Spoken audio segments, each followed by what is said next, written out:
hirap naman mag-talk ng ganito.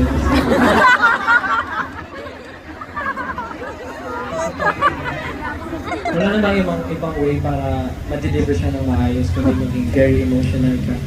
And growing with SB19, yun yung na-try kong makontrol yung emotions ko. Pero I don't think kaya ko siya makontrol tonight seeing you guys.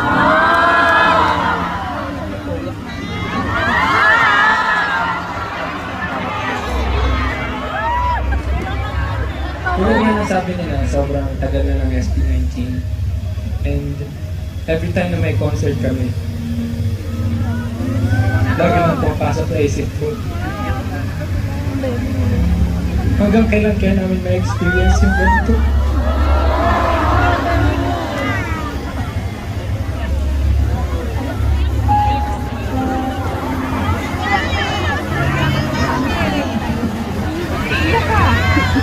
Marami kaming kinakatakutan pero knowing na nandyan kayo sa amin, sobrang kampante kami na magiging okay lahat.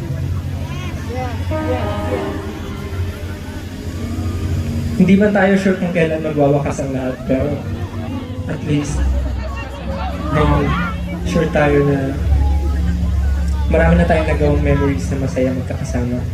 So, saan man ito mapunta, I think enough na yun para masabi naging makabuluhan yung buhay ko. So, maraming salamat, Hazel.